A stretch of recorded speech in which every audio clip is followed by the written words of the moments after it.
नमस्कार, जय हिंद दोस्तों। आपका अपने YouTube चैनल मिशन बीपीएससी में बहुत बहुत स्वागत है। दोस्तों, जैसा कि आप लोगों को पता होगा 71 बीपीएससी बहुत नज़दीक आ चुका है।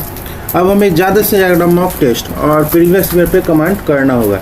इसी कड़ी में हम आप लोगों के लिए मार्केट में जितने भी टेस्ट सीरीज चल रहे हैं सभी को लाने का प्रयास कर रहे हैं और सभी का डिस्कशन इस चैनल पे आपको करवाया जाएगा। साथ ही साथ आपको पीडीएफ भी प्रोवाइड करवाया जाएगा। अगर आपको पीडीएफ चाहिए तो आप हमारे टेलीग्राम लिंक से जुड़ सकते हैं। टेलीग्राम का लिंक जो है वो इस वीडियो के डिस्क्रिप्शन में दिया गया है। वहाँ से जाके आप टेलीग्राम ज्वाइन कर ले, वहाँ पर आपको पीडीएफ प्रोवाइड करवाया जाएगा। तो दोस्तों, आज का सेशन जो है वो एडुटेरिया के द्वारा जो फुल लेंथ टेस्ट सीरीज चल रहा है उसी का आज के सेशन में जो फुल लेंथ टेस्ट सीरीज 7वां है उसी का आज के सेशन में डिस्कशन करवाया जाएगा। दोस्तों, तो चलिए आज का सेशन स्टार्ट करते हैं। आते हैं पहले नंबर क्वेश्चन पे।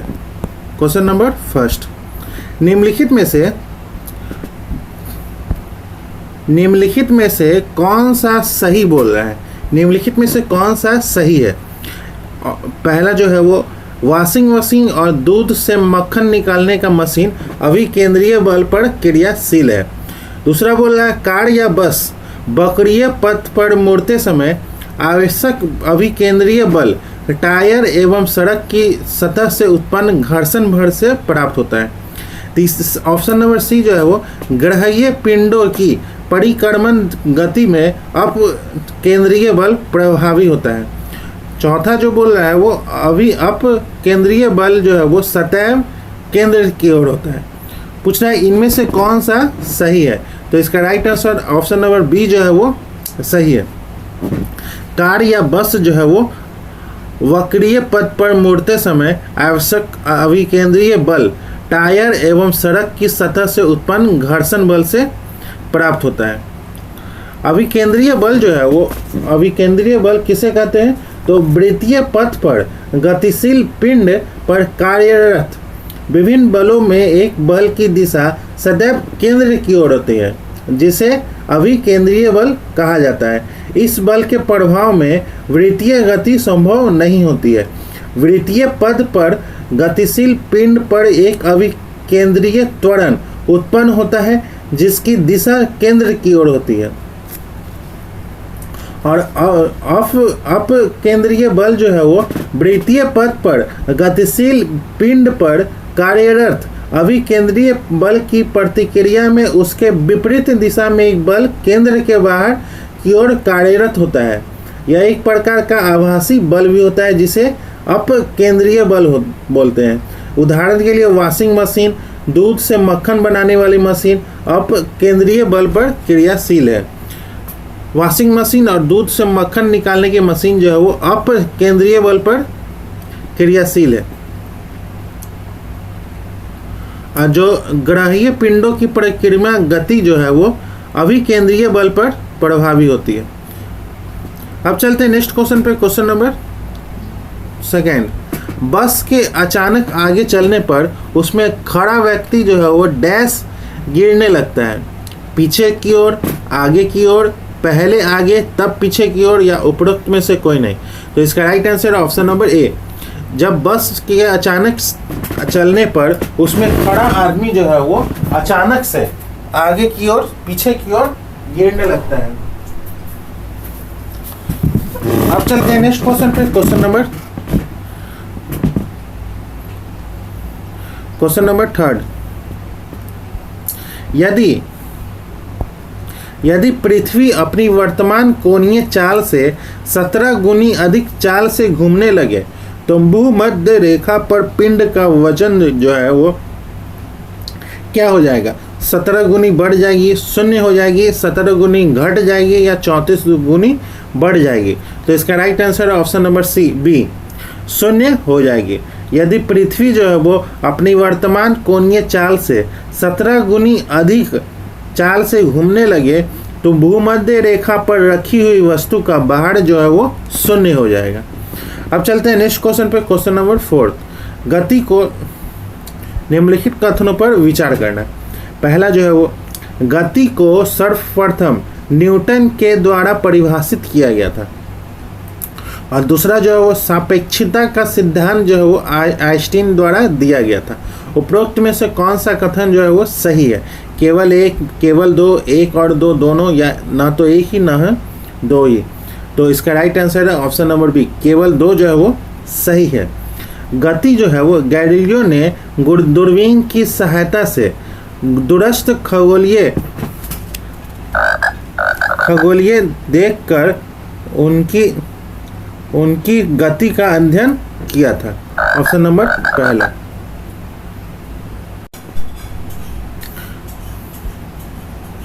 अब चलते हैं नेक्स्ट क्वेश्चन पे, क्वेश्चन नंबर 5। ये निम्नलिखित कथनों पर विचार करना है। पहला, यदि रेफ्रिजरेटर के दरवाजे कुछ घंटों के लिए खुले छोड़ दें तो कमरे का तापमान जो है वो घट जाएगा।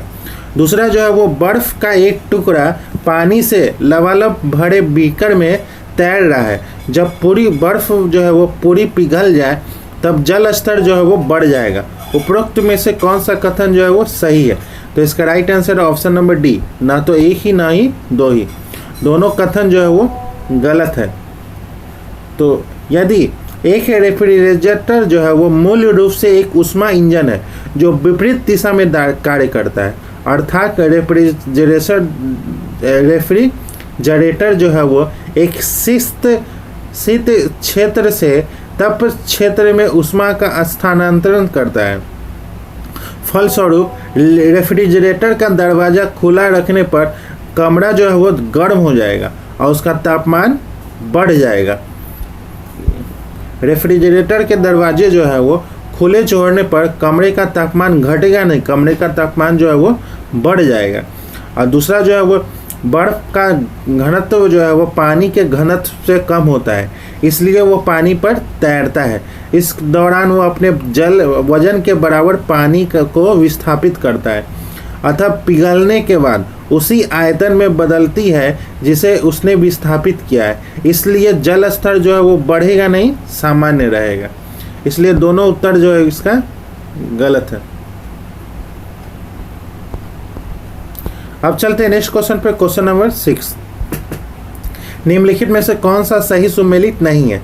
वोल्ट मीटर, विभवांतर, ये सही है। गैल्वेनोमीटर जो है वो विद्युत धारा और धारा की दिशा, ये भी सही है। ओम मीटर जो है वो ओम मीटर विद्युत की तीव्रता, ये जो है वो गलत है। ओम मीटर जो है वो विद्युत प्रतिरोध का करता है। और पोटेशियोमीटर जो है वो विद्युत वाहक बल, ये सही है। तो इसका ऑप्शन नंबर सी जो है वो गलत। अब चलते हैं नेक्स्ट क्वेश्चन पे, क्वेश्चन नंबर 7। व्यतिकरण से संबंधित निम्नलिखित कथनों पर विचार करना। पानी के बुलबुले का सूर्य के प्रकाश में कभी कभी चमकना। दूसरा जो है वो जल पर फैले मिट्टी के तेल का सूर्य के प्रकाश में कभी कभी चमकना। और तीसरा जो है वो साबुन के बुलबुले का सूर्य के प्रकाश में रंगीन दिखाई देना। चौथा जो है वो गीली सड़क पर वाहनों से टपकती तेल, डीजल या पेट्रोल की बूंदों का रंगीन दिखाई देना। तो कौन सा इनमें से सही है? तो इसका right answer option number D जो है वो सभी, इनमें से सभी जो है वो सही है। अब चलते हैं नेक्स्ट क्वेश्चन पे, क्वेश्चन नंबर 8। निम्नलिखित कथन में से कौन सा युग्म जो है वो सही सुमेलित है?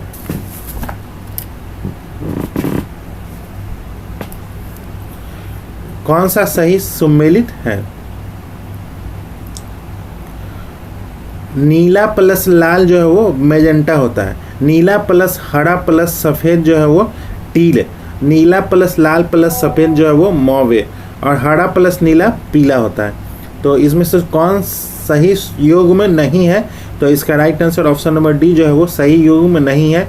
हरा और नीला जो है वो पीला नहीं होता है, सियान होता है, सियान। अब चलते हैं नेक्स्ट क्वेश्चन पे, क्वेश्चन नंबर 9। यदि बांसुरी और सितार पर एक ही स्वर बजाया जाए तो उनसे उत्पन्न ध्वनि का भेद निम्नलिखित में से किसके अंतर के कारण किया जाता है? ऑप्शन नंबर ए तारतम्य और प्रबलता।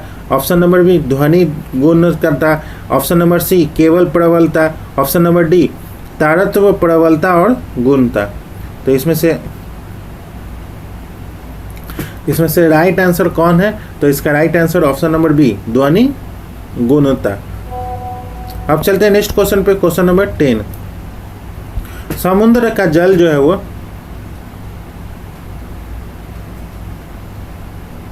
समुद्र का जल जो है वो नीला दिखाई देता है, इसका कारण जो है वो क्या है? ऑप्शन नंबर ए, समुद्री जल में अशुद्धियों द्वारा नीले प्रकाश का प्रतिबिंब बनना। बी जो है वो जल के अणुओं द्वारा नीले रंग का किरणन होना। ऑप्शन नंबर सी जो है वो समुद्री जल द्वारा नीले आसमान की परछाई का बनना। ऑप्शन नंबर डी जो है वो उपरोक्त में से कोई नहीं।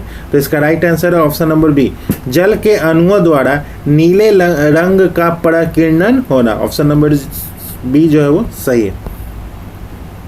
जब प्रकाश जो है वो किसी ऐसे माध्यम से गुजरती है जिसमें धूल और अन्य पदार्थों के अत्यंत सूक्ष्म कण होते हैं तो इनके द्वारा प्रकाश सभी दिशाओं में प्रसारित हो जाते हैं। इस घटना को प्रकाश का प्रकीर्णन कहा जाता है। समुद्र में पानी का नीला रंग जो है वो पानी के अणुओं द्वारा नीले प्रकाश के प्रकीर्णन के कारण होता है। अब चलते हैं नेक्स्ट क्वेश्चन पे, क्वेश्चन नंबर 11। बैकेलाइट जो है वो बैकेलाइट जो है वो किस प्रकार होता है? बैकेलाइट जो है वो किस प्रकार होता है? ऑप्शन नंबर ए, फिनाइल और फॉर्मेल्डिहाइड की अभिक्रिया से। बी है इथिलीन के बहुकलन से। ऑप्शन नंबर सी जो है वो यूरिया और फॉर्मेल्डिहाइड की अभिक्रिया से। और ऑप्शन नंबर डी जो है वो फिनाइल क्लोराइड के बहुलीकरण से। तो इसका राइट आंसर है ऑप्शन नंबर ए, फिनाइल और फॉर्मेल्डिहाइड की अभिक्रिया से जो है वो बैकेलाइट किस प्रकार का होता है? तो फिनाइल और फॉर्मेल्डिहाइड की अभिक्रिया से। अब चलते हैं नेक्स्ट क्वेश्चन पे, क्वेश्चन नंबर 12। कैल्शियम कार्बाइड पर जल की प्रतिक्रिया द्वारा कौन सी गैस जो है वो उत्पन्न होती है? Option number A, ethylene. Option number B, methane. Option number C, acetylene. Option number D, ethane. तो इसका राइट आंसर है ऑप्शन नंबर सी, एसिटिलीन। अब चलते हैं नेक्स्ट क्वेश्चन पे, क्वेश्चन नंबर 13। निम्नलिखित कथनों पर विचार करना है। निम्नलिखित कथनों पर विचार करना है, क्वेश्चन नंबर 13। पहला, विलयन के प्रति इकाई आयतन अर्थात प्रति इकाई द्रव्यमान में उपस्थित विलय की मात्रा को रसायन में विलयन की सांद्रता के रूप में जाना जाता है और किसी निश्चित तापमान और दाब पर 100 ग्राम विलायक में घुलने वाली विलय की अधिकतम मात्रा को उस विलय पदार्थ को उस विलायक में विलयता कहते हैं। उपरोक्त में से कौन सा कथन जो है वो सही है? तो इसका right answer option number C, 1 और 2 दोनों कथन जो है वो सही है। अब चलते हैं नेक्स्ट क्वेश्चन पे, क्वेश्चन नंबर 40। किस नियम के अनुसार समान ताप एवं दाब पर सभी गैसों के समान आयतन में अणुओं की संख्या समान होती है? बॉयल का नियम, चार्ल्स का नियम, अवोगाड्रो का नियम, उपरोक्त में से कोई नहीं। तो इसका right answer option number C, Avogadro का नियम। अब चलते हैं नेक्स्ट क्वेश्चन पे, क्वेश्चन नंबर 15। किसी तत्व का द्रव्यमान संख्या होता है इलेक्ट्रॉन एवं न्यूट्रॉन संख्या का योग, इलेक्ट्रॉन एवं प्रोटॉन संख्या का योग, प्रोटॉन एवं न्यूट्रॉन संख्या का योग, या केवल इलेक्ट्रॉन की संख्या। तो इसका राइट आंसर होगा ऑप्शन नंबर सी, प्रोटॉन और न्यूट्रॉन संख्या का योग। किसी तत्व का द्रव्यमान संख्या जो है वो प्रोटॉन और न्यूट्रॉन संख्या का योग होता है। परमाणु संख्या बराबर प्रोटॉन की संख्या और परमाणु द्रव्यमान संख्या बराबर प्रोटॉन की संख्या प्लस न्यूट्रॉन की संख्या। अब चलते हैं नेक्स्ट क्वेश्चन पे, क्वेश्चन नंबर 16। निम्नलिखित कथनों पर विचार करना। पहला, कुछ धात्विक ऑक्साइड अम्ल और क्षार के साथ अभिक्रिया कर लवण और जल बनाते हैं। Al2O3 ZnO उभयधर्मी ऑक्साइड है। उपरोक्त में से कौन सा कथन जो है वो सही है? केवल एक, केवल दो, 1 और 2 दोनों। तो ऑप्शन नंबर सी जो है वो इसका राइट आंसर है। ऑप्शन नंबर सी जो है इसका राइट आंसर है। अब चलते हैं नेक्स्ट क्वेश्चन पे, क्वेश्चन नंबर 17।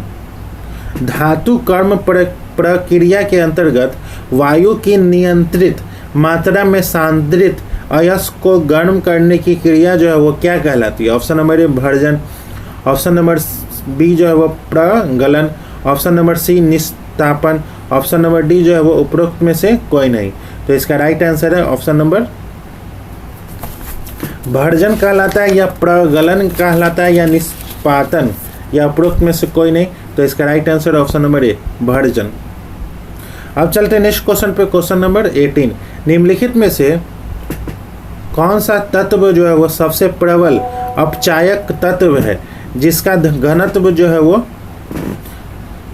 सबसे कम और जो प्रकृति में सबसे हल्का होता है? ऑप्शन ए चांदी, option B lithium, option C platinum, option D polonium. तो इसका राइट आंसर है ऑप्शन नंबर बी लिथियम।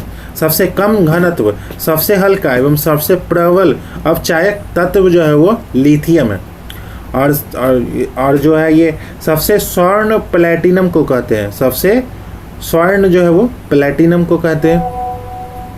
और सर्वाधिक विद्युत चालकता वाला तत्व जो है वो चांदी होता है। और पोलोनियम जो है के सर्वाधिक समस्थानित होते हैं, कितने होते हैं? 27। अब चलते हैं नेक्स्ट क्वेश्चन पे, क्वेश्चन नंबर 19। निम्नलिखित में से कौन टांका के घटक है? टांका के घटक जो है वो कौन सा है?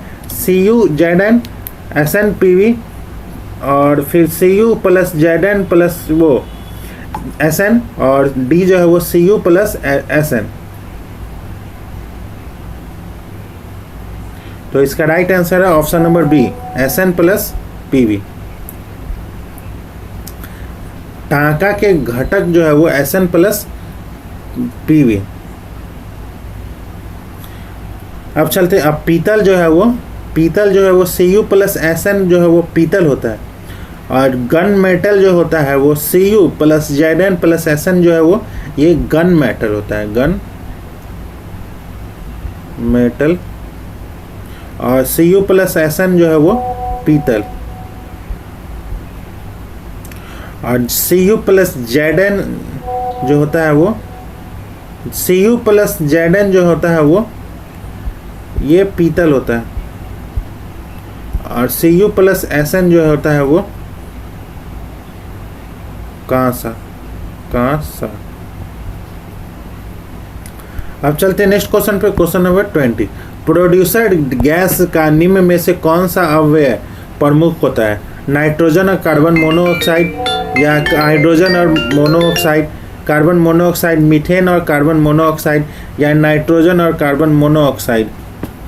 ऑप्शन नंबर ए जो है वो इसका राइट आंसर है नाइट्रोजन और कार्बन मोनोऑक्साइड। प्रोड्यूसर गैस जो है वो गैस नाइट्रोजन और कार्बन मोनोऑक्साइड गैसों का मिश्रण होता है। जब गर्म वायु नाइट्रोजन का स्रोत को रक्ततम कोख पर प्रभावित किया जाता है तो प्रोड्यूसर गैस प्राप्त होता है। अब चलते हैं नेक्स्ट क्वेश्चन पे, क्वेश्चन नंबर 21।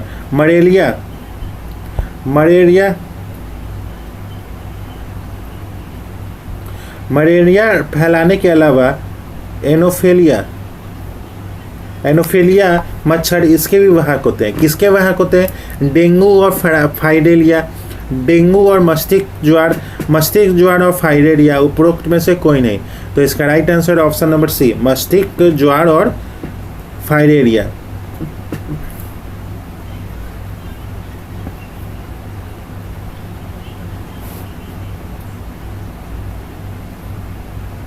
अब चलते हैं नेक्स्ट क्वेश्चन पे, क्वेश्चन नंबर 21। निम्नलिखित में से कौन जीवाणु जनित पादप रोग है? ऑप्शन नंबर ए धान का अंगाड़ी रोग, या आलू का भावी अंगाड़ी रोग, या बाजरा का अस्मट रोग, मूंगफली का टिक्का रोग। तो इसमें से कौन जीवाणु जनित पादप रोग है? तो इसका राइट आंसर ऑप्शन नंबर ए धान का अंगमाड़ी रोग जो है वो जीवाणु जनित पादप रोग है।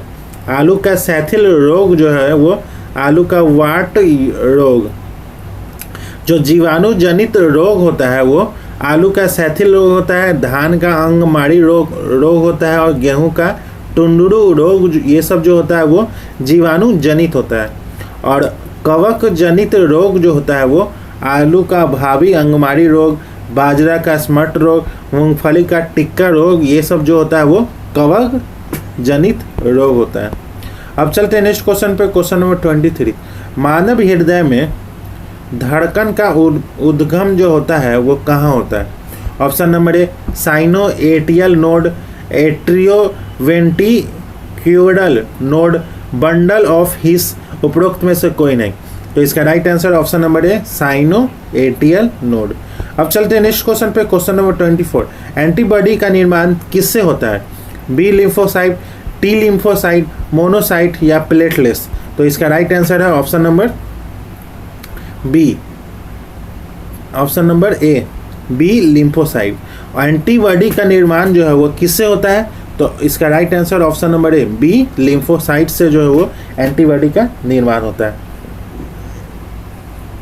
और टी लिम्फोसाइट जो है वो इसे किलर सेल कहते हैं। यह एक बार निर्माण के बाद रुक जाता है और प्रतिरक्षा प्रणाली को सर्वाधिक प्रभावशाली कोशिका है और एक बार निर्माण के बाद समय के साथ घटते रहता है।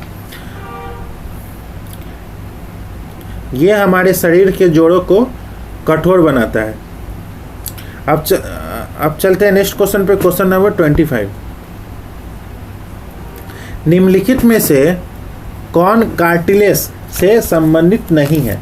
कौन सा नहीं है? कार्टिलेज से संबंधित कौन सा नहीं है? कंकाल का वह हिस्सा जो हड्डियों की तरह सख्त नहीं होते हैं और जो मोड़े जाते हैं, ये कार्टिलेज का हिस्सा कहलाते हैं। और दूसरा जो है वो यह कंट्रोसाइट्स कोशिका से बने होते हैं। यह हमारे शरीर के जोड़ों को कठोर बनाते हैं। ऑप्शन नंबर डी जो है वो कान की हड्डी, नाक की हड्डी, अस्थियों के जोड़ आदि कार्टिलेज से बने होते हैं। निम्नलिखित में से कौन कार्टिलेज से संबंधित नहीं है? इसमें से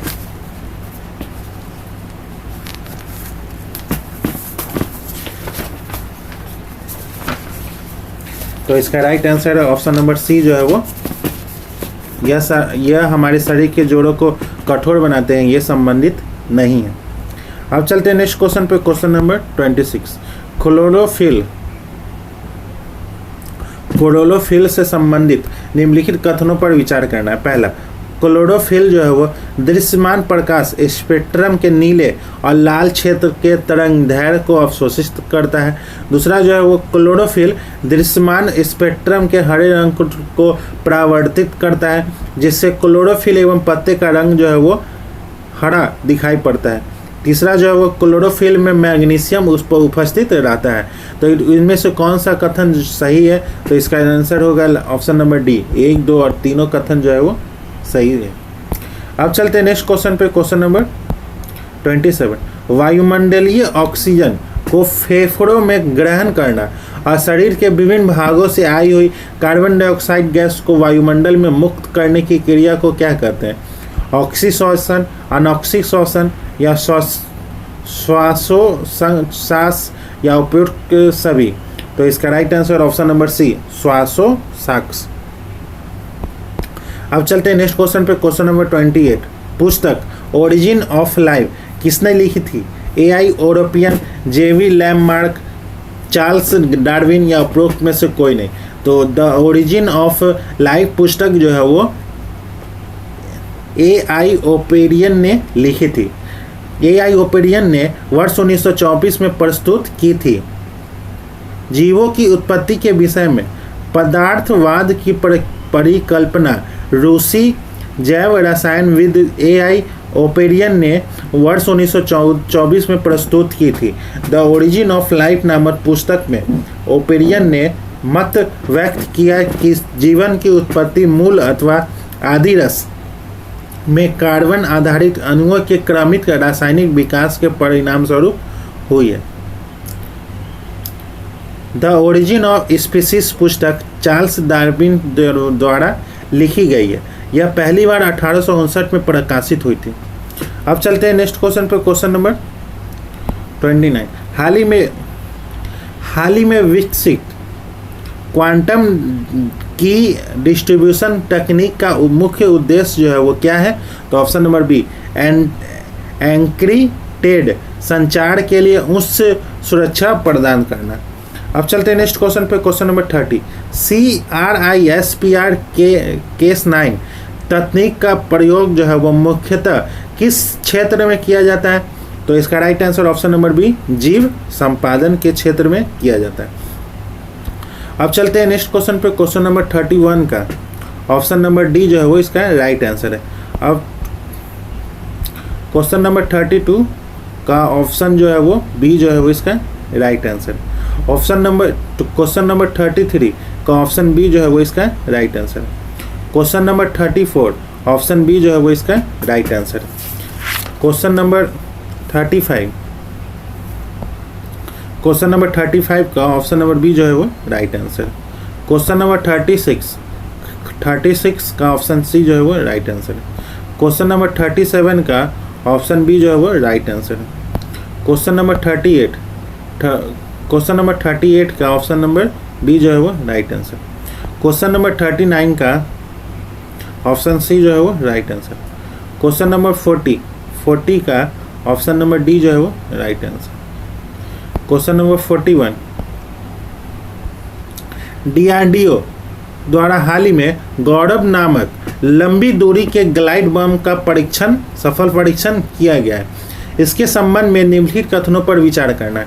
पहला, इसका परीक्षण जो है वो तेजस विमान से किया गया। इसे हैदराबाद स्थित अनुसंधान केंद्र इमारत द्वारा विकसित किया गया है। सत्य कथन का चयन करना है, इसमें से कौन सा सत्य है? तो इसका right answer option number B, केवल 2 कथन जो है वो सत्य है।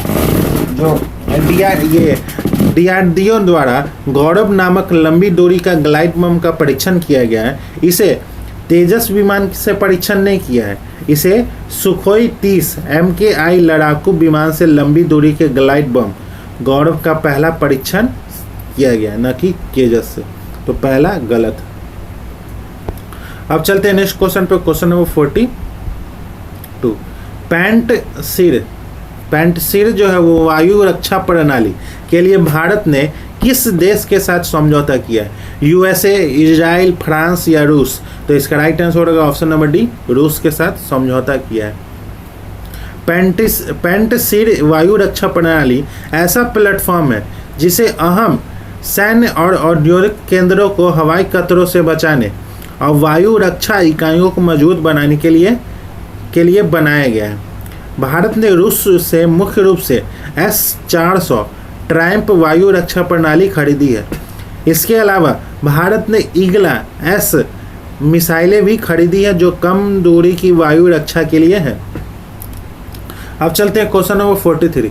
भारत का पहला निजी हाइपर स्टेबल सैटेलाइट तारामंडल जो है वो किसने लॉन्च किया है? Skyroot, Pixxel, Agnikul, Cosmos या ध्रुव स्पेस? तो इसका right answer option number B, Pixxel. Option number B जो है वो पिक्सल। अब चलते हैं नेक्स्ट क्वेश्चन पे, क्वेश्चन नंबर 44। हाल ही में खबरों में रहा सेंट मार्टिन द्वीप जो है वो किस जलराशि में उपस्थित है? बंगाल की खाड़ी, मैक्सिको की खाड़ी, अंडमान सागर या दक्षिणी चीन सागर? तो इसका right answer option number A, Bengal की खाड़ी में स्थित है। अब चलते हैं नेक्स्ट क्वेश्चन पे, क्वेश्चन नंबर 45। राष्ट्रीय खेल पुरस्कार 2024 के अंतर्गत कितने खिलाड़ियों को अर्जुन अवार्ड से सम्मानित किया गया है? ऑप्शन नंबर 47, 25, 29 या 32? तो इसका राइट आंसर होगा ऑप्शन नंबर डी, 32 खिलाड़ियों को अर्जुन अवार्ड से सम्मानित किया गया है। केंद्रीय युवा कल्याण और खेल मंत्रालय की ओर से हर साल खेल में उल्लेखनीय प्रदर्शन करने वाले खिलाड़ियों को राष्ट्रीय खेल पुरस्कार से सम्मानित किया जाता है। वर्ष 2024 में कुल 47 पुरस्कार वितरित किए गए, जिसमें अर्जुन अवार्ड की पुरस्कार राशि जो है वो 15 लाख है और वर्ष 2024 में कुल 32 खिलाड़ियों को अर्जुन अवार्ड दिया गया था। और अर्जुन पुरस्कार आजीवन 2024 जो है वो 2 खिलाड़ियों श्री सुच्चा सिंह और श्री मुरलीकांत राजाराम पेटकर तैराकी में दिया गया। अब चलते हैं नेक्स्ट क्वेश्चन पे, क्वेश्चन नंबर 46। इसरो ने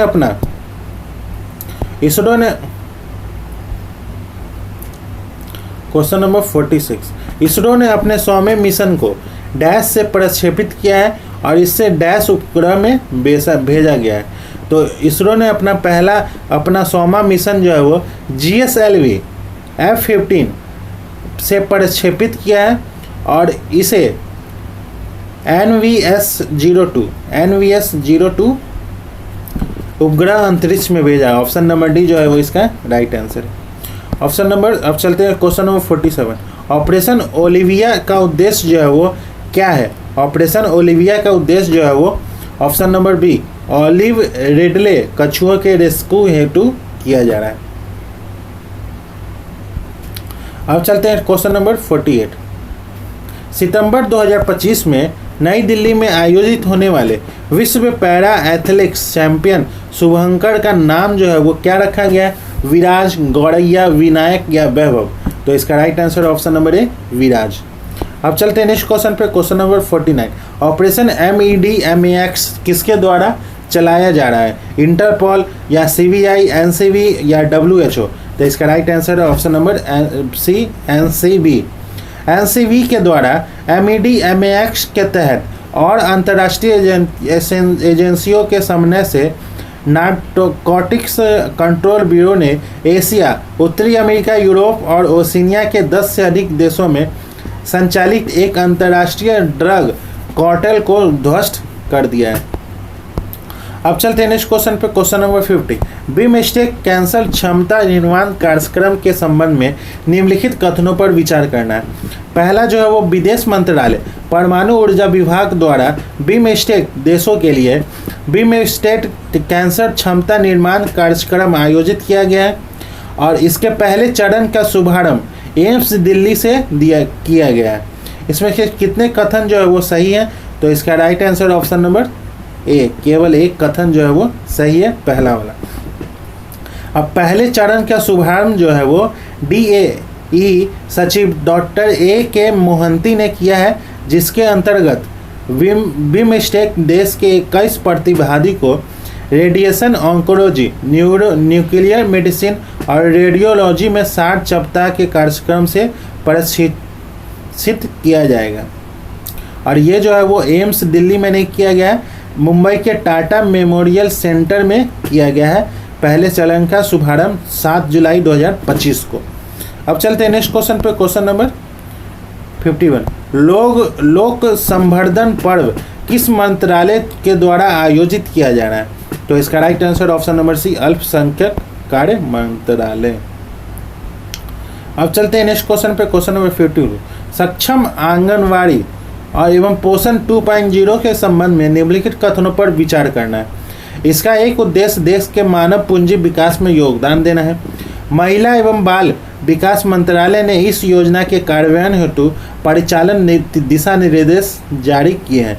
असत्य कथन का चयन करना है। तो इसका राइट आंसर है ऑप्शन नंबर डी जो है वो सही है। ना तो एक ही ना ही दो, दोनों में से दोनों असत्य नहीं है, दोनों सही है। तो ऑप्शन नंबर डी जो है इसका राइट आंसर है। अब चलते हैं नेक्स्ट क्वेश्चन पे, क्वेश्चन नंबर 53। आर्थिक सर्वेक्षण 2024-25 के अनुसार 2047 तक विकसित भारत के विजन को साकार करने के लिए भारत को लगभग 1 या 2 दशक तक स्थिर मूल्यों पर औसतन कितने प्रतिशत की वृद्धि दर हासिल करनी होगी? कितने प्रतिशत? तो इसका right answer option number B, 8%। अब चलते हैं नेक्स्ट क्वेश्चन पे, क्वेश्चन नंबर 54। हाल ही में फेडरल ब्यूरो ऑफ इन्वेस्टिगेशन का निदेशक जो है वो किसे नियुक्त किया गया है? FBI का निदेशक जो है वो किसे नियुक्त किया गया है? तो ऑप्शन नंबर सी, काश पटेल। ऑप्शन नंबर सी, काश पटेल। अब चलते हैं नेक्स्ट क्वेश्चन पे, क्वेश्चन नंबर 55। गलत मिलान का चयन करना है। ICC men's cricketer of the year जो है वो 2024 जो है वो जसप्रीत बुमराह, ये सही है। ICC पुरुष one day cricketer of the year Azmatullah Omarzai, ये भी सही है। ICC men's cricketer of the year जो है वो जसप्रीत बुमराह, या ICC महिला 2020 क्रिकेटर ऑफ द ईयर 2024 जो है वो स्मृति मंगनाना। तो option number A, B, C तीनों सही है। और डी जो है वो ICC आईसीसी महिला 2020 क्रिकेटर ऑफ द ईयर जो है वो किसे मिला है? तो स्मृति मंदाना को नहीं मिला है, वो मेली केयर जो कि न्यूजीलैंड से। मेली केयर आईसीसी महिला 2020 क्रिकेटर ऑफ द ईयर जो है वो मेली केयर को मिला है जो न्यूजीलैंड से। अब चलते हैं नेक्स्ट क्वेश्चन पे, क्वेश्चन नंबर 56। ग्रामीण क्रिकेट लीग शुरू करने वाला भारत का पहला राज्य जो है वो कौन बना है? उत्तर प्रदेश, बिहार, असम या मध्य प्रदेश? तो इसका राइट आंसर है ऑप्शन नंबर बी, बिहार। अब चलते हैं नेक्स्ट क्वेश्चन पे, क्वेश्चन नंबर 57।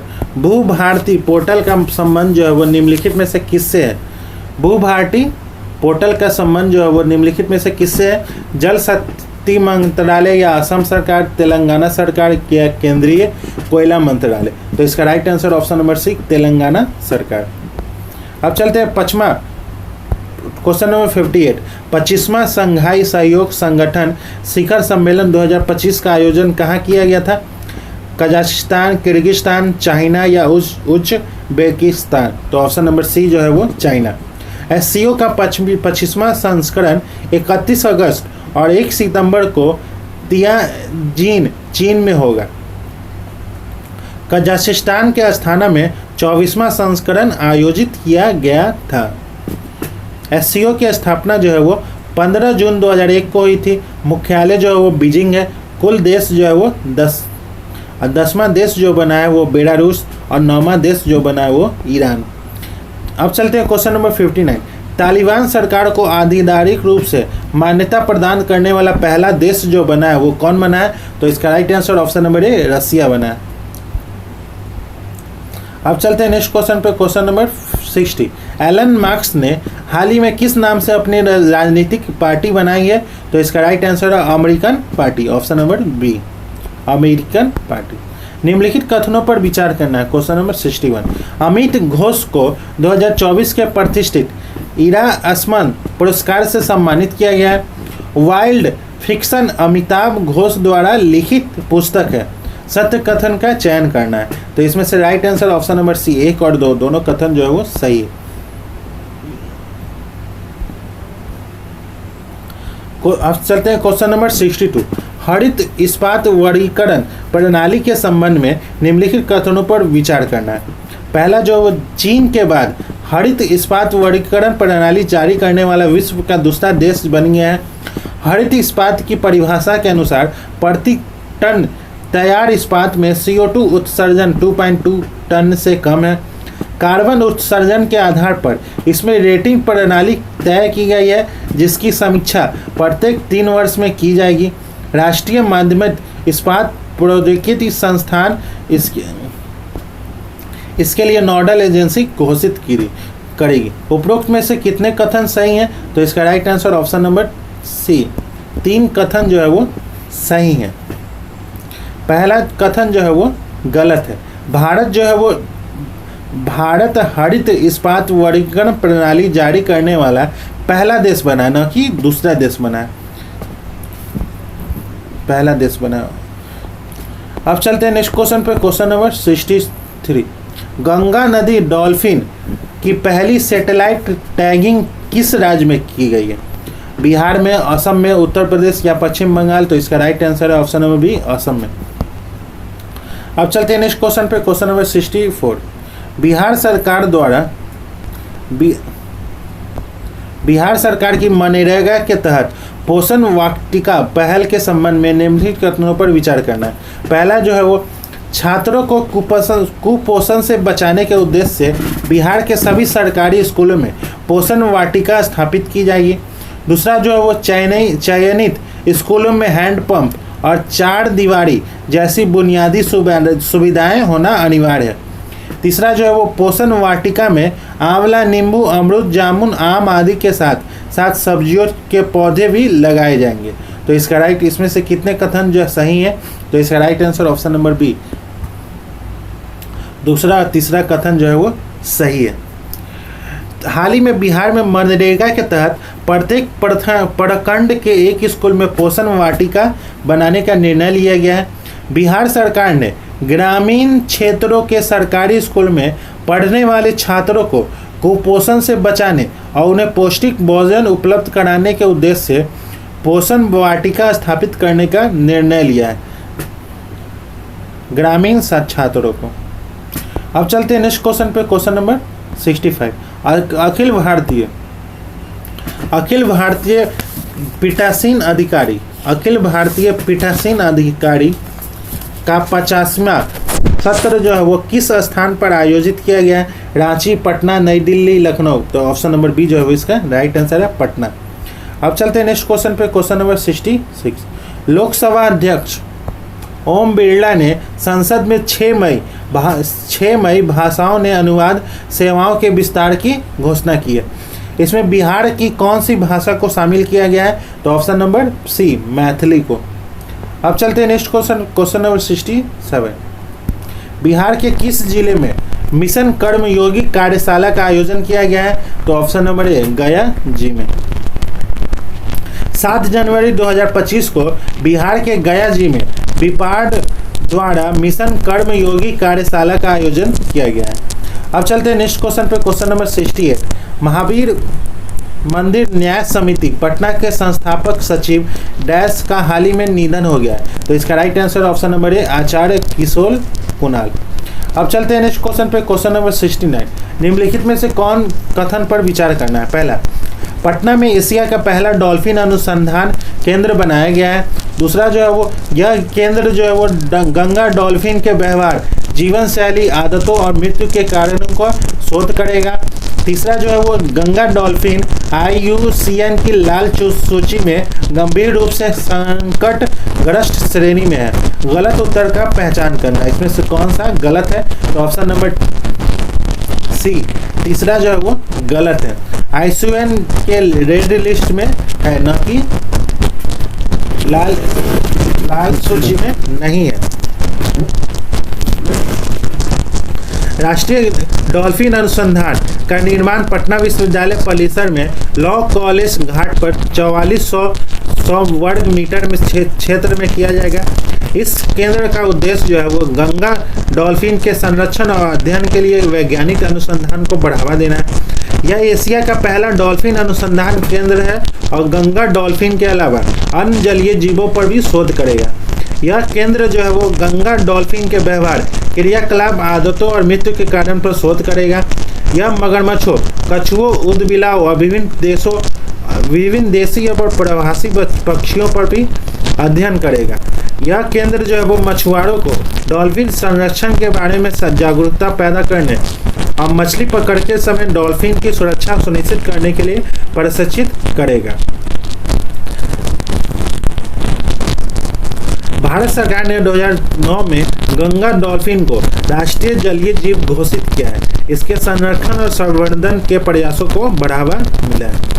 अब चलते हैं नेक्स्ट क्वेश्चन पे, क्वेश्चन नंबर 70। मुख्यमंत्री जन आरोग्य योजना का संबंध जो है वो किस राज्य केंद्र शासित प्रदेश से है? तो इसका ऑप्शन नंबर ए बिहार से है। अब चलते हैं नेक्स्ट क्वेश्चन पे, सूची 1 का सूची 2 से मिलान करना। पूर्वी मीमांसा जो है वो जैमिनी, उत्तर मीमांसा जो है वो बादरायन और वैशेषिक जो है वो कन्नड़ और न्याय जो है वो गौतम। ऑप्शन नंबर बी जो है इसका राइट आंसर है। अब चलते हैं नेक्स्ट क्वेश्चन पे, क्वेश्चन नंबर 72।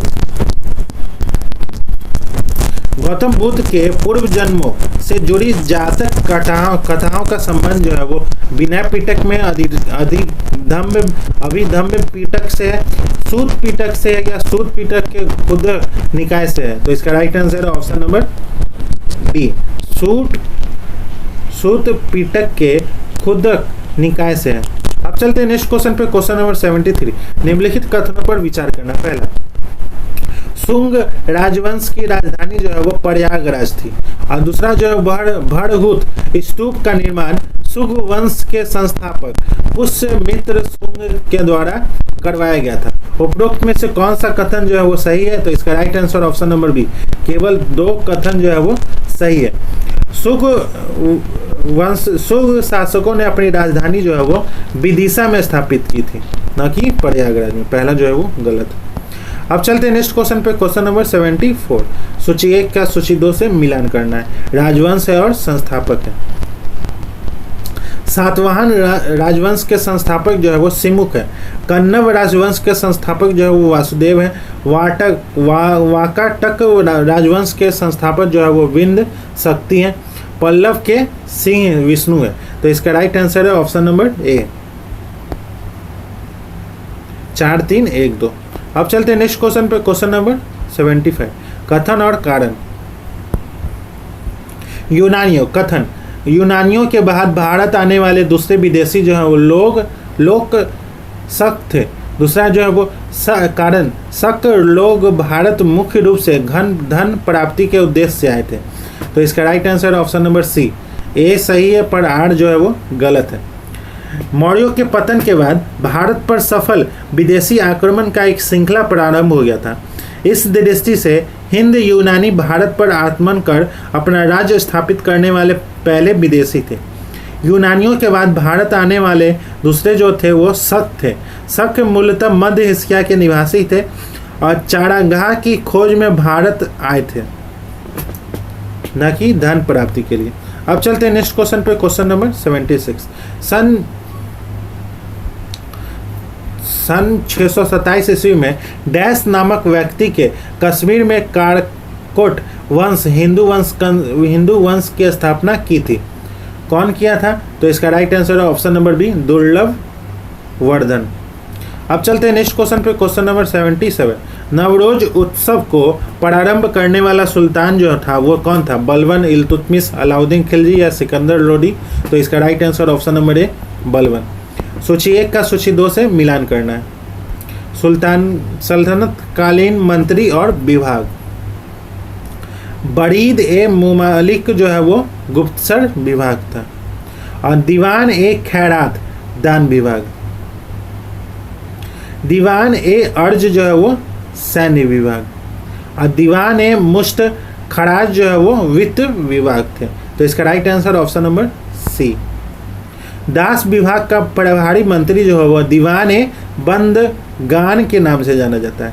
दास विभाग का दीवान ए बंदगान। अब चलते हैं नेक्स्ट क्वेश्चन पे, क्वेश्चन नंबर 79। सम्राट अकबर के 9 रत्नों में से एक तानसेन का मूल नाम जो था वो क्या था? तो इसका नाम था राम तनु पांडे, ऑप्शन नंबर सी। अब चलते हैं नेक्स्ट क्वेश्चन पे, क्वेश्चन नंबर 80। सूची 1 का सूची 2 से मिलान करना है।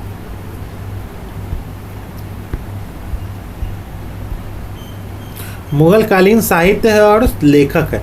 शाहनामा के लेखक जो है वो इनायत खां है और हुमायूं नामा के लेखक जो है वो गुलवदन बेदन है। तबकात ए अकबरी जो है वो निजामुद्दीन अहमद है और नुस्खा ए दिलखुश जो है वो भीम सेंग है।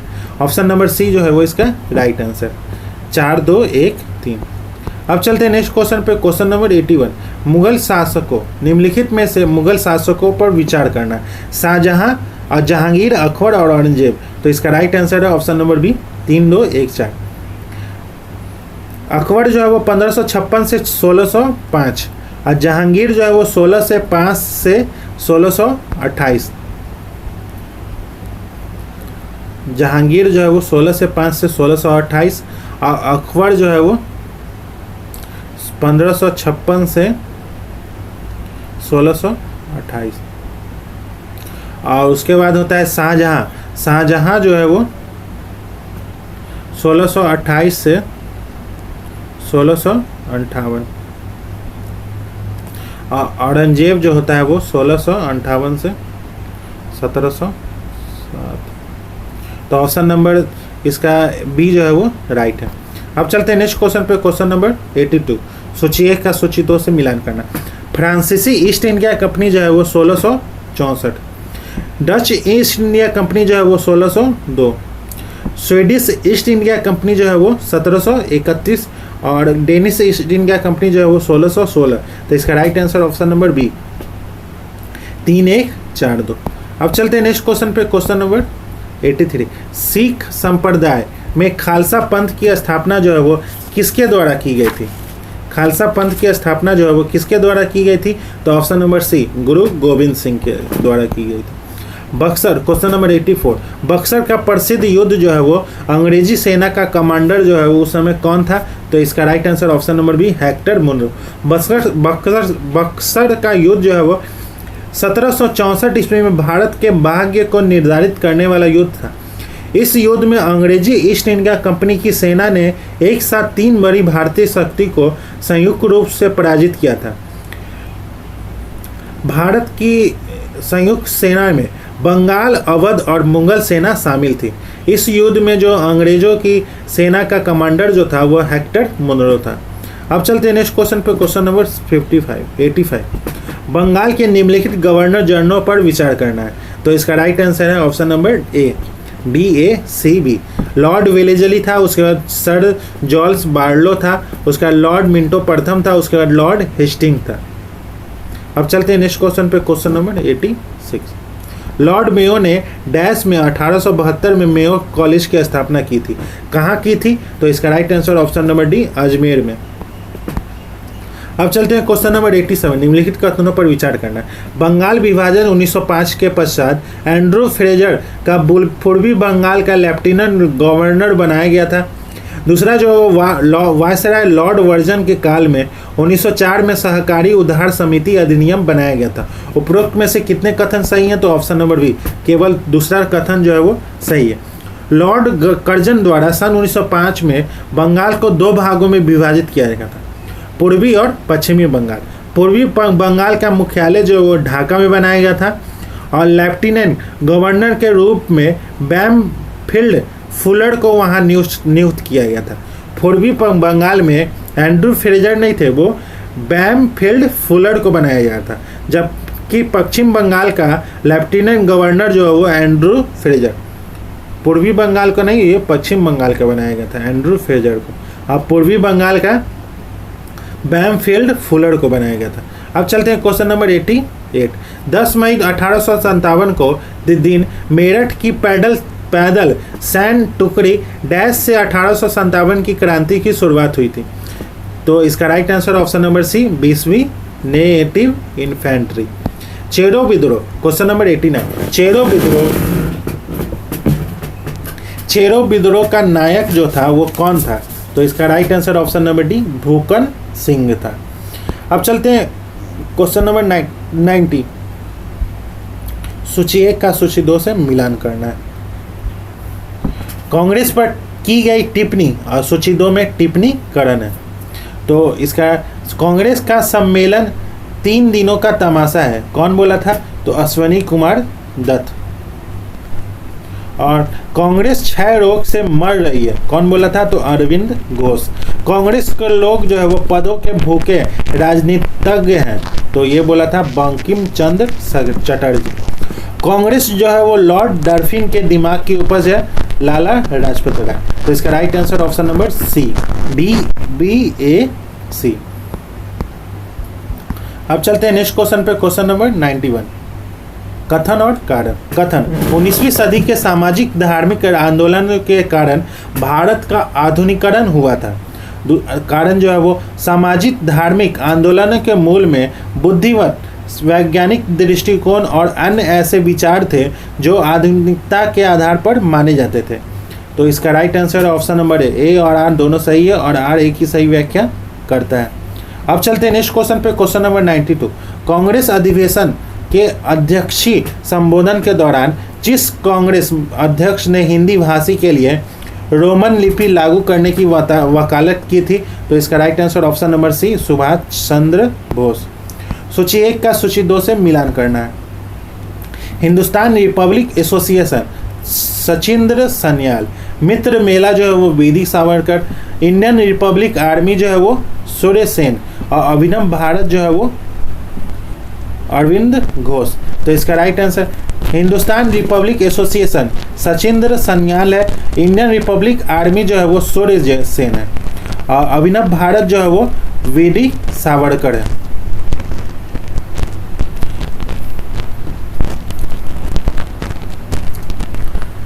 मित्र मेला जो है वो बीडी सावरकर।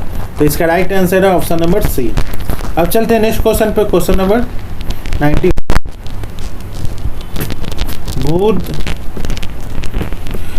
निम्नलिखित भूदान आंदोलन 1951 का प्रारंभ जो है वह तेलंगाना प्रांत से हुआ था। दूसरा, अहमदाबाद टेक्सटाइल लेबर एसोसिएशन 1918 की स्थापना जो है वह महात्मा गांधी ने की थी। ग्राम दाम आंदोलन 1955 की शुरुआत जो है वो बिहार प्रांत से हुई और वो सफल रहा। रॉलेट एक्ट 1919 लाने का मुख्य प्रायोजन राष्ट्रीय एवं क्रांतिकारी गतिविधियों को कुचलना था। तो इसका राइट आंसर है ऑप्शन नंबर सी, 1, 2 और 4। 1, 2 और 4 जो है इसका राइट आंसर है। अब चलते हैं नेक्स्ट क्वेश्चन पे, क्वेश्चन नंबर 95। निम्नलिखित कथनों पर विचार करना। पहला, साइमन कमीशन के अध्यक्ष जो है वो सर जॉन साइमन का संबंध ब्रिटेन के लेबर पार्टी से है। भारतीय राष्ट्रीय कांग्रेस ने 1927 के बम्बई में हुए अधिवेशन में साइमन कमीशन के विरोध बहिष्कार करने का निर्णय किया था। उपरोक्त में से कितने कथन जो है वो सही है? तो इसका right answer option number D, ना तो एक ही नहीं दो ही कथन, दोनों में से कोनो सही नहीं है। साइमन कमीशन के अध्यक्ष जो है वो सर जॉन साइमन का संबंध जो है वो ब्रिटेन के उदारवादी दल से था, न कि लेबर पार्टी से। अब भारतीय राष्ट्रीय कांग्रेस ने दिसंबर 1927 में मद्रास में हुए, मुंबई में नहीं, मद्रास में हुए अधिवेशन में साइमन कमीशन के विरोध और बहिष्कार करने का निर्णय लिया था। अब चलते हैं क्वेश्चन नंबर 96। 1934 में स्थापित कांग्रेस समाजवादी पार्टी के संस्थापक अध्यक्ष जो थे वो कौन थे? तो इसका ऑप्शन राइट ऑप्शन है ऑप्शन नंबर बी, आचार्य नरेंद्र देव। अब चलते हैं नेक्स्ट क्वेश्चन पे, क्वेश्चन नंबर 97। 1937 के चुनाव में कांग्रेस द्वारा पूर्ण बहुमत प्राप्त प्रांतों की संख्या जो थी वह कितनी थी? तो ऑप्शन नंबर ए 5। अब चलते हैं नेक्स्ट क्वेश्चन पे, क्वेश्चन नंबर 98। 1946 में भारत के दौरे पर आए कैबिनेट मिशन का अध्यक्ष जो था वो कौन था? तो option number C, Pethick Lawrence था। अब चलते हैं क्वेश्चन नंबर 99। 1946 की अंतरिम सरकार में डॉक्टर राजेंद्र प्रसाद किस विभाग के मंत्री थे? तो ऑप्शन नंबर बी, खाद्य एवं कृषि विभाग के मंत्री थे। अब चलते हैं क्वेश्चन नंबर 100। भारत के विभाजन का बाल्कन प्लान उपज था, किसका उपज था? तो ऑप्शन नंबर ए, लॉर्ड माउंटबेटन की मस्जिद का उपज था। निम्नलिखित कथनों पर विचार करना है। Question number 101। J.M. Keynes British अर्थशास्त्री थे जिन्होंने सिद्धांत एवं व्यापार में समष्टि अर्थशास्त्र में परिवर्तन किया। उन्होंने the general theory of employment interest money नामक पुस्तक 1936 में लिखी थी। उन्होंने महान मंदी के परिणामों की उस समय व्याख्या की जब वस्तुओं का विक्रय नहीं हो रहा था, अब मजदूर बेरोजगार हो गए थे। इनमें से कौन सा कथन सही है? तो ऑप्शन नंबर सी, 1, 2, 3 तीनों कथन जो है वो सही है। अब चलते हैं नेक्स्ट क्वेश्चन पे, क्वेश्चन नंबर 102। निम्नलिखित कथनों पर विचार करना है। पहला, भारत में राष्ट्रीय आय के आंकड़ों वित्तीय वर्ष 1 अप्रैल से 31 मार्च पर आधारित हैं। वर्ष 2019 में केंद्र सरकार ने केंद्रीय सांख्यिकी कार्यालय और राष्ट्रीय प्रतिदर्श सर्वेक्षण कार्यालय का विलय करके सांख्यिकी और कार्यान्वयन मंत्रालय के अधीन राष्ट्रीय सांख्यिकी कार्यालय एनओसी की स्थापना की। सत्य कथन का चयन करना है, तो इसका right answer option number C, 1 और 2 दोनों कथन सही है। अब चलते हैं क्वेश्चन नंबर 103। सकल राष्ट्रीय उत्पाद और सकल घरेलू उत्पाद के अंतर को अभिव्यक्त करता है। श्रेष्ठ विश्व में कौन अभिव्यक्त करता है? तो इसका right answer option number B, विदेशों से प्राप्त निवल कारक आय। अब चलते हैं नेक्स्ट क्वेश्चन पे, क्वेश्चन नंबर 104। गलत उत्तर का चयन करना है। सर्वोदय योजना जो है वो जयप्रकाश नारायण, गांधीवादी योजना महात्मा गांधी 1944, ये जो है वो गलत है। Jan Yojana 1945 M N. Roy, Bombay plan 1944 sir Ardeshir Dalal. जो 1944 में बम्बई के 8 उद्योगपति द्वारा बॉम्बे प्लान प्रस्तुत किया गया जिसमें 15 वर्षीय सूत्रबद्ध योजना थे।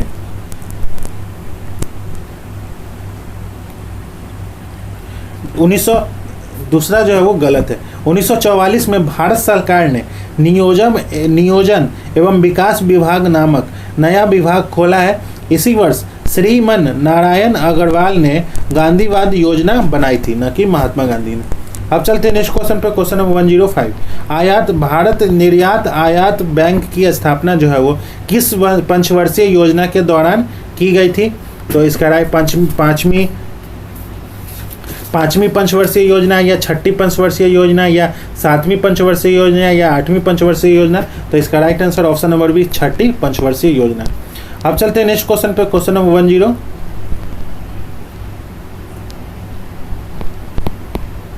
106। कुटेजन कुंज नेट्स वर्क जो है वो किसके मध्य को दर्शाता है?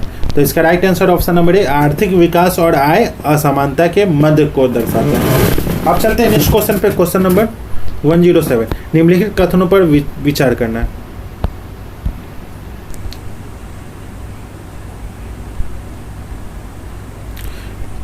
पहला, संघर्षात्मक बेरोजगारी उस समय होती है जब कोई व्यक्ति एक रोजगार को छोड़कर दूसरे रोजगार की तलाश में होता है।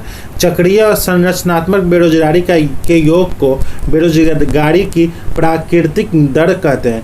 बेरोजगारी जो है वो प्रत्यक्ष रूप से दिखाई न दे प्रच्छन्न बेरोजगारी कहलाती है। संरचनात्मक बेरोजगारी उस समय होती है जब किसी व्यक्ति की योग्यता उसके कार्य की आवश्यकता के लिए पर्याप्त नहीं होती है। इनमें से कितने कथन जो है वो सही हैं? इनमें से कितने कथन जो है वो सही नहीं है? तो इसका right answer option number B, केवल 2 कथन जो है वो सही नहीं है। 2 कथन सही नहीं है। अब चलते हैं नेक्स्ट क्वेश्चन पे, क्वेश्चन नंबर 108। भारतीय अर्थव्यवस्था के संदर्भ में खुला बाजार प्रचालन जो है किसे निर्दिष्ट करता है? तो इसका right answer option number C, RBI द्वारा सरकारी प्रतिभूतियों का क्रय और विक्रय। अब चलते हैं क्वेश्चन नंबर 109।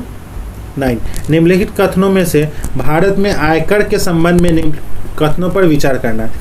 यह एक प्रगति कर है, यह एक प्रत्यक्ष कर है, यह राज्य सरकार द्वारा एकत्रित किया जाता है, यह एक अनुपातित कर है। उपरोक्त में से कितने कथन सही हैं? तो ऑप्शन नंबर बी, केवल 2 कथन जो है वो सही है।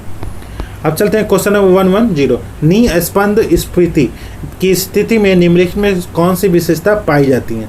तो इसका right answer option number B, शून्य आर्थिक समृद्धि, उच्च बेरोजगारी और वस्तुओं की कीमत में वृद्धि। अब चलते हैं क्वेश्चन नंबर 111। बिहार के किस भाग से पूरा पाषाणकालीन औजार सर्वप्रथम प्राप्त हुए थे? किस भाग से? तो ऑप्शन नंबर ए, दक्षिणी भाग से। अब चलते हैं क्वेश्चन नंबर 112। अर्थशास्त्र के अनुसार सीता भूमि का अर्थ जो है वो क्या है? तो ऑप्शन नंबर ए, राजसी भूमि। अब चलते हैं क्वेश्चन नंबर 113। बिहार को दिल्ली सल्तनत के अधीन जो है वो किसने लाया था? तो इसका राइट आंसर ऑप्शन नंबर ए, इल्तुतमिश। अब चलते हैं क्वेश्चन नंबर 114। शेर शाह ने अपने शासनकाल में पटना में एक किला बनवाया और इस शहर को पुनः राजधानी के रूप में विकसित किया। इसकी चर्चा जो है वो किस में है? तो इसका राइट आंसर ऑप्शन नंबर ए, तारीख ए दाऊदी में है।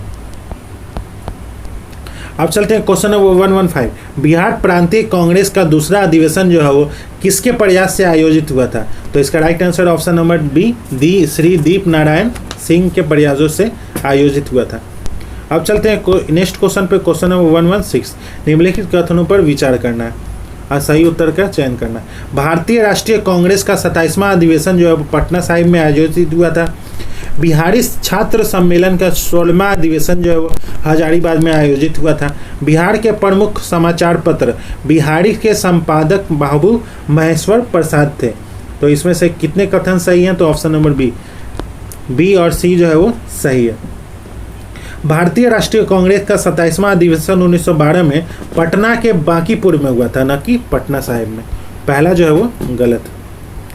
अब चलते हैं नेक्स्ट क्वेश्चन पे, क्वेश्चन नंबर 117। बलदेव सूची 1 का सूची 2 से मिलान करना है। बलदेव सहाय ने अधिवक्ता पद से इस्तीफा दिया था 1912 ईस्वी में। कांग्रेस का 27वां सत्र जो है वो 1912।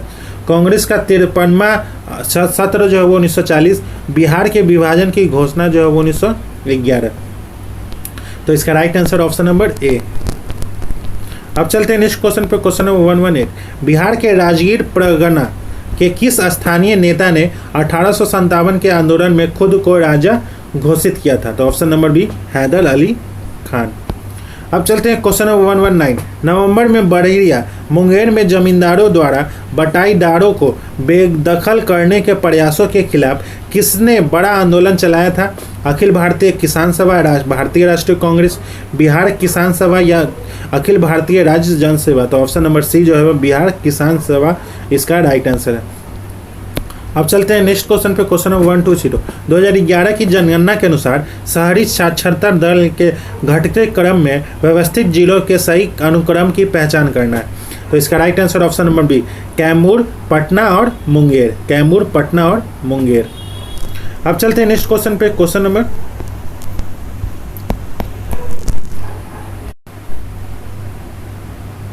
अब चलते हैं नेक्स्ट क्वेश्चन पे, क्वेश्चन नंबर 121। सूची 1 का सूची 2 से मिलान करना है।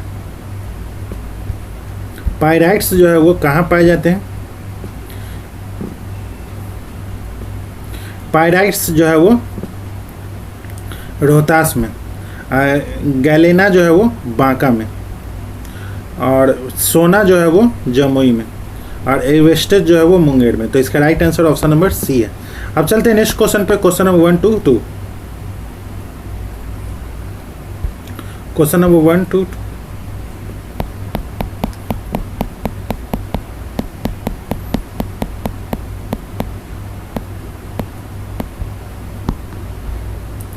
Question number 122।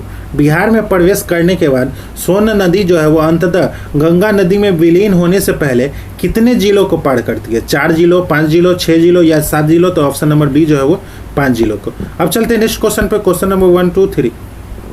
बिहार में स्थानीय स्वशासन के बारे में निम्नलिखित कथनों पर विचार करना है। तो इसका राइट आंसर ऑप्शन नंबर ए केवल एक कथन जो है वो सही है। एक कथन को छोड़कर बाकी सभी जो कथन वो सही है। तो ऑप्शन नंबर बी जो है वो गलत है, उसके बाद सभी कथन जो है वो सही है। अब चलते हैं नेक्स्ट क्वेश्चन पे, क्वेश्चन नंबर 124। बिहार बजट 2025-26 में राजकोषीय घाटा जीएसडीपी का कितना प्रतिशत होने का अनुमान है? तो इसका राइट आंसर है ऑप्शन नंबर 3% है, या 3% है, या 2.98% है, या 2% है, या 4% है? तो इसका right answer option number B 2.98% है। अब चलते हैं नेक्स्ट क्वेश्चन पे, क्वेश्चन नंबर 125। निम्नलिखित कथनों पर विचार करना है। 2023-24 में बिहार का सकल राज्य घरेलू उत्पाद वर्तमान मूल्य पर 15% बढ़ने का अनुमान है। वर्तमान मूल्यों पर बिहार में प्रति व्यक्ति सकल राज्य घरेलू उत्पाद 12.8% बढ़ने का अनुमान है। स्थिर मूल्य 2011-12 पर बिहार में प्रति व्यक्ति सकल राज्य घरेलू उत्पाद वर्ष 2023-24 के लिए 36,333 रुपये का अनुमान है। गलत उत्तर का चयन करना है। तो इसका राइट आंसर है ऑप्शन नंबर 1, केवल 1 जो है वो गलत है। कथन 2 और 3 जो है वो सही है। बिहार में प्रति व्यक्ति जो है वो दूसरा और तीसरा जो है सही है। और 2023-24 में सकल राज्य घरेलू उत्पाद ये जो है वो 15% नहीं 14.2% बढ़ने का अनुमान है। अब चलते हैं नेक्स्ट क्वेश्चन पे, क्वेश्चन नंबर 126। निम्नलिखित हिमालय पर्वतमाला चोटियों को पूर्व से पश्चिम की ओर व्यवस्थित करना है। तो इसका राइट आंसर है option number A 2, 4, 3, 1। Kanchenjunga, Makalu, mount Everest या कैलाश पर्वतमाला। अब चलते हैं नेक्स्ट क्वेश्चन पे, क्वेश्चन नंबर 127। निम्नलिखित कथनों पर विचार करना है। पहला, पश्चिमी घाट जो है वो पूर्वी घाट से ऊंचे हैं।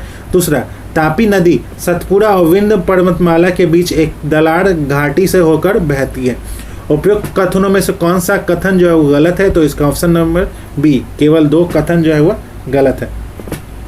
पश्चिमी घाट जो है वो पूर्वी घाटों की तुलना में अपेक्षाकृत अधिक ऊंचे हैं पर और अधिक निरंतर है। इसकी औसत ऊंचाई जो है वो 1500 मीटर है। पूर्वी घाट और असंत और निम्न पहाड़ियों से मिलकर बनी है।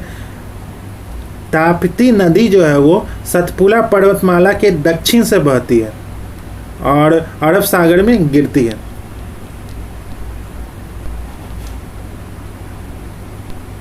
नर्मदा नदी जो है वो सतपुड़ा और विंध्य पर्वतमाला के बीच एक दरार घाटी से होकर बहती है। ताप्ती नदी नहीं है, ये नर्मदा नदी है। अब चलते हैं क्वेश्चन नंबर 128। दक्षिण पश्चिम मानसून के बारे में निम्नलिखित में से कौन सा सही नहीं है? कौन सा सही नहीं है? तो ऑप्शन नंबर सी, बंगाल की खाड़ी जो है वो मुख्यतः जून जुलाई के दौरान तमिलनाडु में वर्षा करती है, ये सही नहीं है। अब चलते हैं नेक्स्ट क्वेश्चन पे, क्वेश्चन नंबर 129। निम्नलिखित कथनों पर विचार करना है। चिनाब सिंधु की सबसे बड़ी सहायक नदी है। देवप्रयाग में भागीरथी अलकनंदा से मिलती है। इसके बाद इसे गंगा के नाम से जाना जाता है।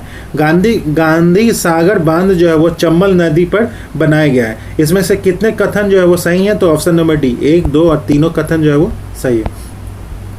अब चलते हैं क्वेश्चन नंबर 130। जलोढ़ मिट्टी के बारे में निम्नलिखित कथनों पर विचार करना है। खादर पुरानी जलोढ़ मिट्टी है। भांगड़ जो है वो नई जलोढ़ मिट्टी है। गलत उत्तर कौन है? तो इसका right answer option number C, 1 और 2 दोनों गलत उत्तर है। ऊपरी और मध्य गंगा के मैदान में दो अलग प्रकार की मिट्टी पाई जाती है, जो खादर और भांगड़ है। खादर जो है वो नई जलोढ़ मिट्टी है, अब भांगड़ जो है वो पुरानी जलोढ़ मिट्टी है। अब चलते हैं नेक्स्ट क्वेश्चन पे, क्वेश्चन नंबर 131। निम्नलिखित कथनों पर विचार करना है। पेट्रोलियम भंडार जो है वो गुजरात, असम और मुंबई हाई में स्थित है।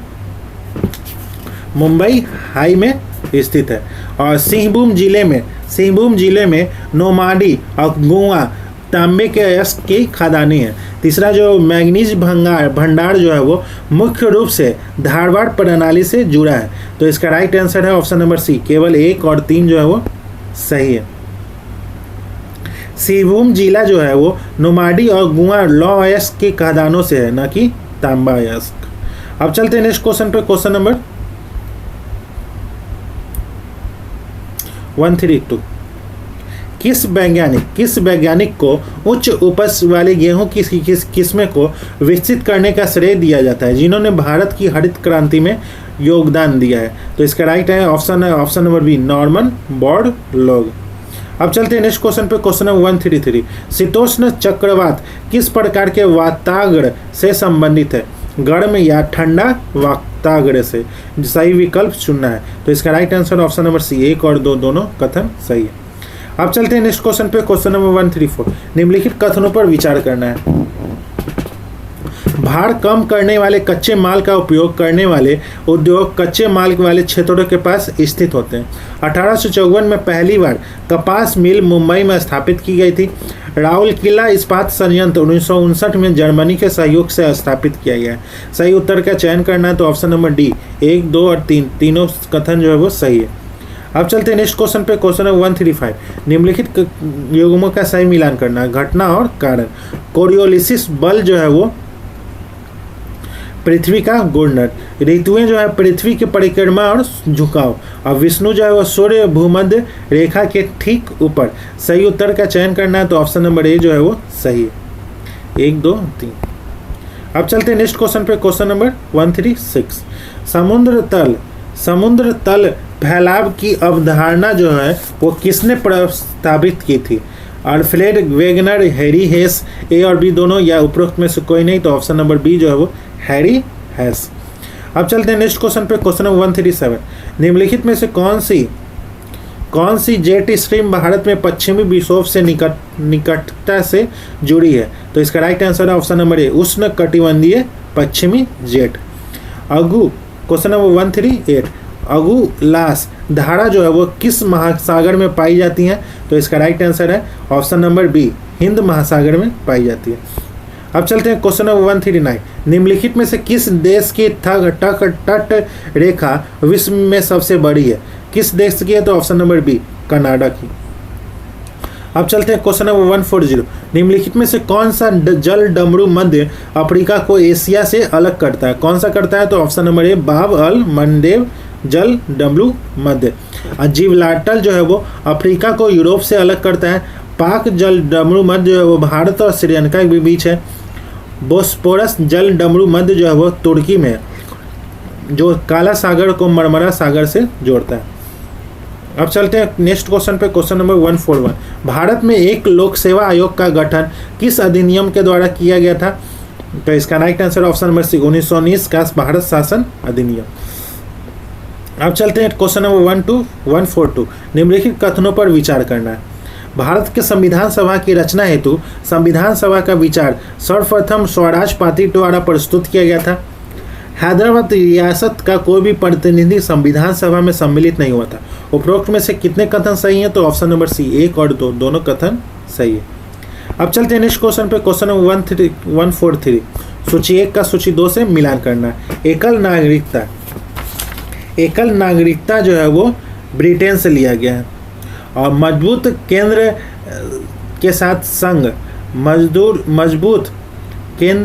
साथ संघ जो है वो कनाडा से, और विधि द्वारा स्थापित प्रक्रिया जो है वो जापान से, और मौलिक कर्तव्य जो है वो USSR वर्तमान में रूस है। तो इसका right answer option number B. अब चलते हैं नेक्स्ट क्वेश्चन पे। क्वेश्चन नंबर 144 भारतीय संविधान के निर्वाचन संबंधी उपबंध जो है वो किस भाग में है? तो ऑप्शन नंबर ए भाग 15 में।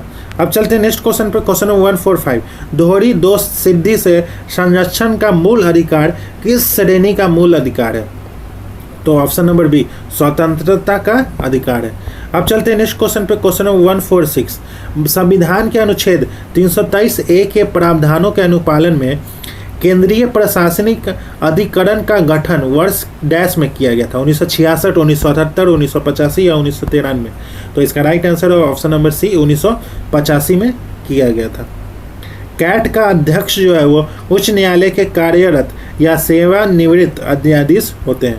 अब चलते हैं क्वेश्चन नंबर 147 निम्नलिखित कथनों पर विचार करना। पहला, संविधान के अनुच्छेद 360 में वित्तीय आपातकाल का उपबंध किया गया। अनुच्छेद 360 के अंतर्गत वित्तीय आपातकाल एक बार घोषित किए जाने पर 1 वर्ष तक प्रभावी रहता है। उपरोक्त में से कितने कथन सही हैं? तो इसका राइट आंसर है ऑप्शन नंबर ए केवल 1 कथन सही है, दूसरा जो है वो गलत है। अनुच्छेद 360 के तहत वित्तीय आपातकाल का प्रावधान किया गया है। वित्तीय आपात की घोषणा राष्ट्रपति द्वारा तब की जाती है जब उन्हें यह विश्वास हो जाए कि ऐसी स्थिति विद्यमान है जिसके कारण भारत के वित्तीय अस्थायित्व या साख को खतरा है। ऐसी घोषणा जो है वो 2 महीने के भीतर संसद के दोनों सदनों से स्वीकृति प्राप्त करना आवश्यक होता है, न कि 1 साल। अब चलते हैं नेक्स्ट क्वेश्चन पे। क्वेश्चन नंबर 148 आर्थिक रूप से कमजोर EWS के लिए सरकारी नौकरियों एवं शैक्षणिक संस्थानों में आरक्षण का प्रावधान जो है वो किस संविधान संशोधन से दिया गया है? तो इसका राइट आंसर है 103वां संविधान संशोधन, ऑप्शन नंबर डी।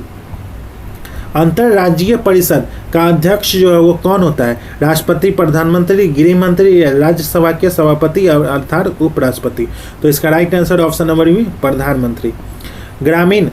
किसी ग्राम पंचायत का कार्यकाल जो है वो होता है, किसी ग्राम पंचायत का कार्यकाल जो होता है वो ग्राम पंचायत के प्रथम बैठक से 5 वर्ष तक होता है। तो दोस्तों आज का सेशन यहीं समाप्त होता है, जिसमें हम लोगों ने एडुटेरिया के द्वारा जो फुल लेंथ टेस्ट सीरीज 7वां है उसी का डिस्कशन किया है। अगर आपको PDF चाहिए तो आप हमारे टेलीग्राम लिंक से जुड़ सकते हैं। टेलीग्राम का लिंक जो है वो इस वीडियो के डिस्क्रिप्शन में है। दोस्तों अगर आप इस चैनल से पहली बार जुड़ रहे हैं तो सब्सक्राइब करना ना भूलें, क्योंकि यहाँ पर ऐसे ही BPSC के रिगार्डिंग जितने भी टेस्ट सीरीज चल रहे हैं मार्केट में सभी का यहाँ पर प्रॉपर डिस्कशन करवाया जाता है, साथ ही साथ आपको PDF भी प्रोवाइड करवाया जाता है। तो दोस्तों आज का सेशन जो है वो एडुटेरिया फुल लेंथ टेस्ट 7 का डिस्कशन किया गया। आगे भी और भी टेस्ट सीरीज से जुड़े रहिए इस चैनल से, आपको और भी टेस्ट सीरीज का डिस्कशन करवाया जाएगा। तब तक के लिए धन्यवाद, मिलते हैं किसी और नेक्स्ट सेशन में। धन्यवाद।